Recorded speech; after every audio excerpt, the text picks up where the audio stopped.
Bom dia, boa tarde e boa noite, ou simplesmente boa, né? Galera, tudo bem? Espero que sim.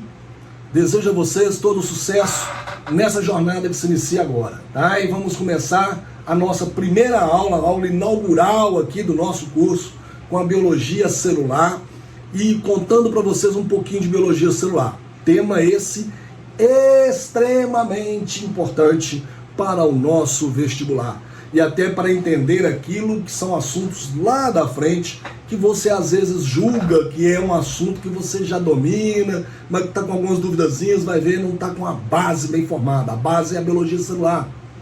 As células é que vão formar os tecidos e os tecidos é que vão formar os órgãos e esse conjunto de órgãos é que vão formar os sistemas que nós temos. Então, o conjunto de célula forma tecido adiposo, sanguíneo, nervoso, enfim. Esse conjunto de tecidos vão formar um órgão, coração, fígado, intestino, né? Órgãos vegetais também podem existir, né? Vão existir de tecidos vegetais, esclerênquima, colênquima, mesênquima, né? São diversos os tecidos, os parênquimas dos vegetais, né? O xilema, o floema, que vão formar os diferentes órgãos vegetais também, né? O conjunto de tecidos formam órgãos e os órgãos, o conjunto desses órgãos vão formar um sistema respiratório, sistema circulatório, né? Os vegetais também têm os seus sistemas de transporte e tudo mais. E aí você vai ter depois o conjunto de sistemas formando um indivíduo, um organismo, seja ele uma planta, um vegetal qualquer, ou seja ele um animal, um mamífero, um artrópode, uma barata, você, né? Somos todos seres vivos que depois vamos interagir entre nós mesmos. Então tudo está ligado, você percebe que na biologia as coisas estão todas ligadas uma na outra, não tem assunto solto. A gente estuda separado para ficar mais didático, né? Mas não tem esse assunto solto desse jeito. E a começar aqui pela nossa biologia celular, eu vou te falar quem que é o cara que começou com isso, quem foi o primeiro homem a chamar uma célula de célula, a usar esse termo célula. E esse homem foi o Robert. Se fosse aqui em Minas, ia ser o Robertinho, né? Betinho. Esse nome é Betinho, né? Robertinho. Ou Robert. O Robert, para os íntimos, mas Robert Hooke, Mr. Hooke. Esse Hooke, não o incrível Hooke, o Hooke, né? Fala com sotaque, fica mais chique, dá mais autoridade. Esse Robert Hooke, ele desenvolveu um sistema de lentes, nós vamos chamar aqui de microscópio primitivo. Tá? Muito rudimentar. Vou colocando as imagens aqui do lado para vocês. Esse cara desenvolveu isso e ele nos deu a condição de poder aqui agora fazer voltar nossa atenção para a biologia celular. Ele pegou uma cortiça. O que é a cortiça? Cortiça, em Minas nós fala diferente, né? Então, o que nós fala cortiça. Se você ouviu falar cortiça, é cortiça, tá, gente? A cortiça, ela é um tecido vegetal morto que ele observou no microscópio. E aí ele viu ali as paredes celulares, porque se é um tecido morto, a célula tinha morrido. Morreu a célula, acabou, tchau, é benção. Né? Se a célula fosse mais empática uma com a outra, ia estar escrito lá, uma lápide. Aqui jaz uma célula feliz. Não estava escrito isso. Estava lá. Só o buraco onde ela já viveu. Né? Isso, na verdade, o que ele estava vendo era um local onde um dia teve uma célula. Beleza? Esse local ele chamou de célula. E tá tudo bem. Depois a gente vai descobrir que não é e tal. Mas isso virou questão de prova, que aí o pessoal pergunta, o Robert Hooke, o pai da biologia celular, foi o primeiro que usou o termo, esse cara, ele realmente viu uma célula? A resposta sua é não, não viu não. Ele viu o contorno de uma parede celular aonde um dia viveu uma célula. Como ela morreu, a membrana plasmática, as organelas, o citoplasma se decompuseram. E o que ficou? Ficou parede celular de celulose. Só isso. E foi isso que ele observou. Tá? Mas já valeu. E aí, dali para frente, a biologia foi desenvolvida.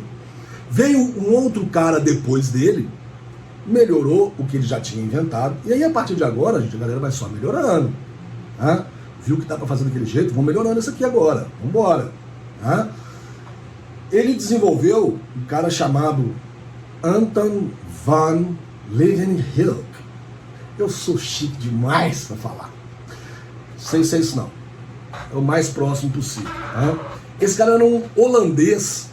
E esse holandês, ele conseguiu melhorar um pouco o que o Robert tinha feito, o Robert Hooke tinha feito, e desenvolveu uma técnica melhor também de observação de células. E ele conseguiu com isso observar as células pela primeira vez.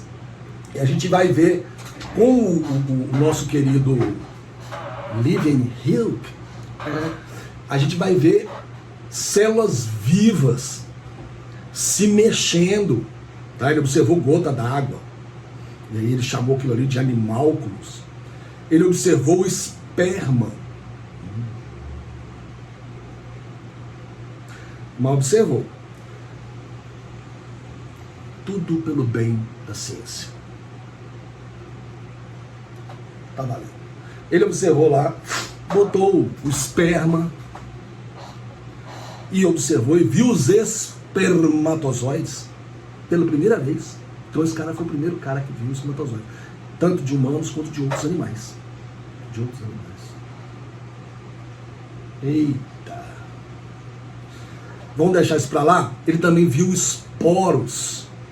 Né? Ele pegou esporos vegetais, esporos de fungos e observou tudo isso.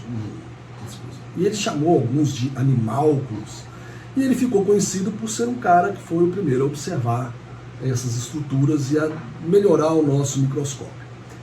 Depois deles, o microscópio foi melhorando muito, até que se criou o microscópio de mesa, que é um microscópio que é muito usado hoje, já é excelente, você troca as lentes, aumenta muito. Depois veio e criaram o microscópio eletrônico, e aí tem um eletrônico de transmissão, tem um eletrônico de varredura, tem outros microscópios que foram criados, que a gente não precisa ficar entrando em detalhes, e cada um é bom para uma determinada função. O eletrônico, ele é muito caro, e até para você observar é mais difícil, mais trabalhoso e mais caro a utilização dele.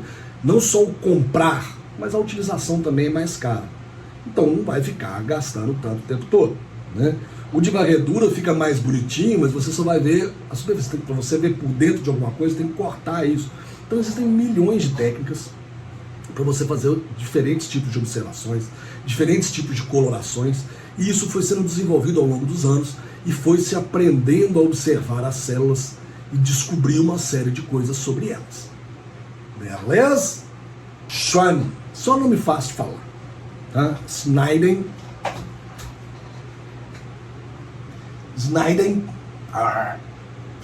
Schwann e Virchow. Esses três caras não fizeram nada junto, tá? Cada um ao seu tempo.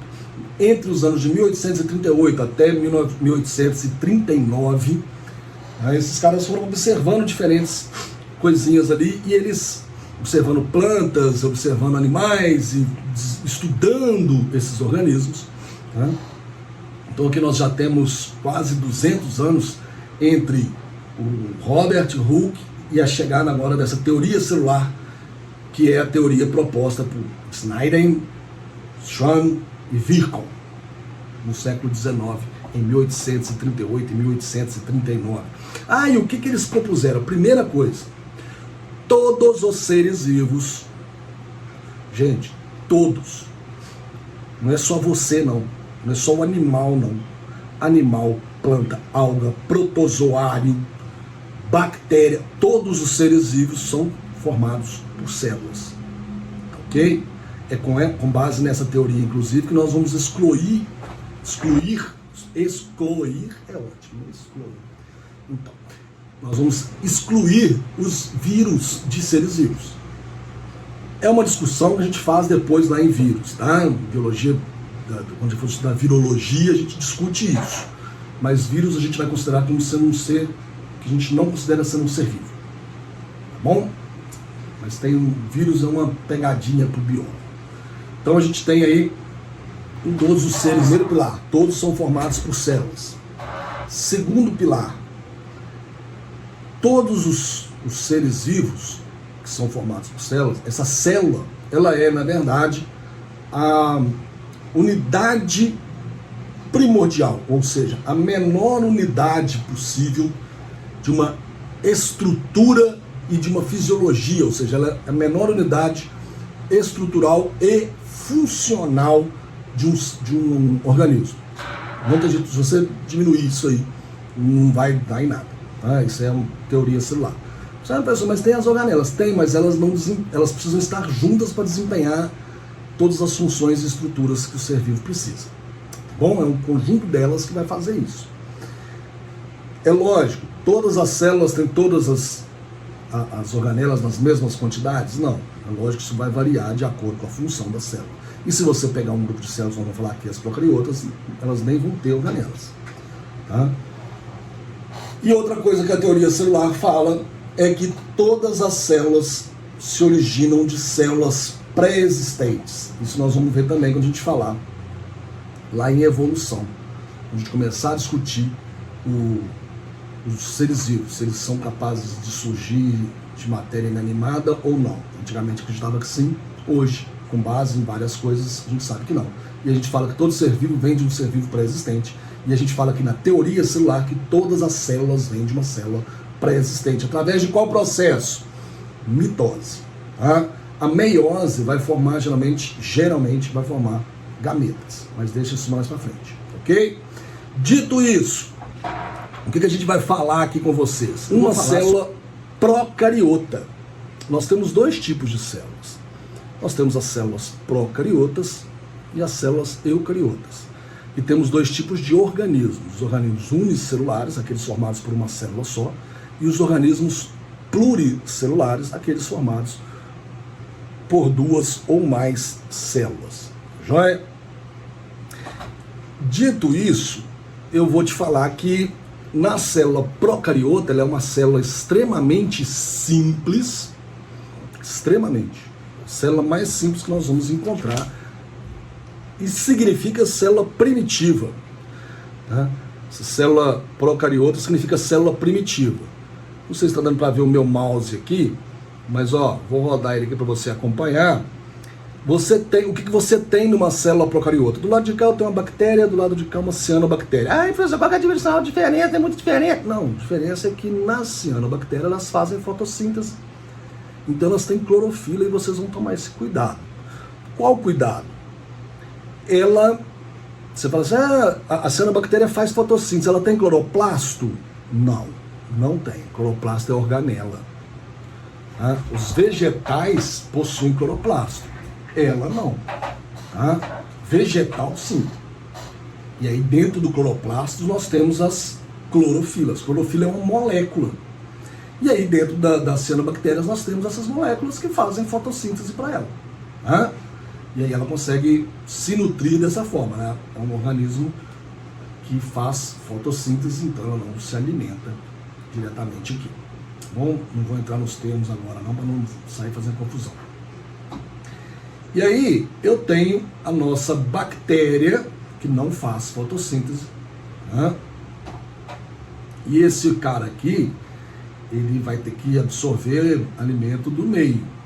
Tá? Ele não vai ficar fazendo fotossíntese, nem quimiossíntese, então ele precisa adquirir o alimento dele, a glicose dele, o carboidrato que ele for usar, a proteína que ele for usar, ele absorve do meio onde ele está.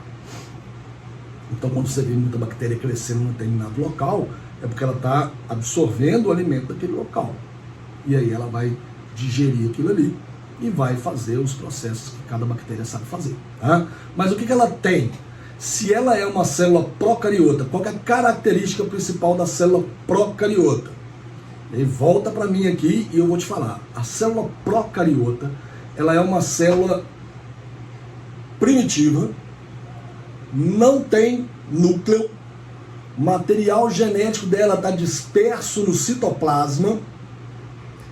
Ela é uma célula cujo o material genético, que é o DNA, ele é um material genético circular e não possui proteínas denominadas histonas associadas a ele. Então, o material genético dela não tem proteínas associadas. Tá joia? É circular, material genético, e não tem proteínas associadas. Está disperso no citoplasma, não tem núcleo nessas células. E também não tem organelas membranosas, porque ela tem o ribossomo. Ela não tem as organelas, mas o ribossomo ela tem. Tá? As membranosas não, ela não tem cloroplasto, não tem mitocôndria, nada disso. Mas o restante, que é o ribossomo aqui, ela vai ter. Tá bom? Onde que ela faz então a respiração celular? Se a bactéria não tem mitocôndria, como é que ela faz respiração celular? Ou como é que ela faz os processos? As bactérias que fazem a respiração celular fazem essa respiração em uma estrutura um pouquinho modificada, tá? Na membrana plasmática. Tá joia? Na parede aqui da membrana, em alguns locais específicos, ela faz esse processo. Tá bom? Dito isso, que a gente colocou aqui, eu quero lembrar vocês que ela tem citoplasma, ela tem membrana plasmática, como todas as células, ela tem ribossomo, como todas as células, e ela tem o material genético. No entanto, esse material genético não está dentro do núcleo. Ela tem parede celular de peptídeo glicano, diferente do vegetal. O vegetal é de celulose, tá? E ela pode apresentar uma cápsula ou não, e pode apresentar esses flagelos, a gente chama de fímbrias, pode ter ou não, né? E o flagelo normal aqui, que pode também ter ou não. Ela não tem as outras organelas, ok? Vamos voltar para lá, porque agora eu vou te mostrar a célula eucariota. A primeira célula eucariota que eu mostro para vocês aqui é uma célula eucariota vegetal. Né? Olha lá, uma célula vegetal. Está aqui, ó.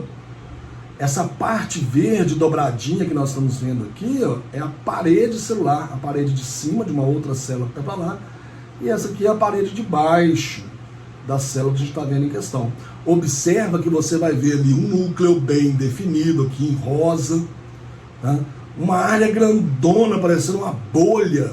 Isso aqui na verdade é o vacúolo sulco celular, e esse sulco celular é preciso ser dito, porque o vacúolo sulco celular eu encontro só nos vegetais, tá? Não encontro em outros organismos.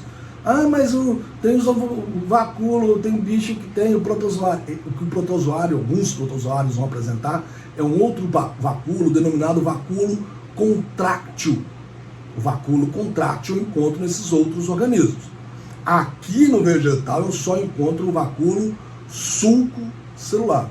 E esse vacúolo sulco celular só é dos vegetais. Então uma célula eucariota vegetal, tá aqui para vocês. Ela tem várias organelas, e algumas organelas que só ela tem. Tá? Como assim só ela tem? Você não vai encontrar essas organelas, por exemplo, no nosso amigo célula animal. Que organelas são essas? Já falei uma, o vacúolo sulco celular, só tem na célula vegetal. Tá? O cloroplasto só tem na célula vegetal. E parede celular só tem na célula vegetal. E o que elas têm em comum? Elas são eucariotas. O que significa ser eucariotas?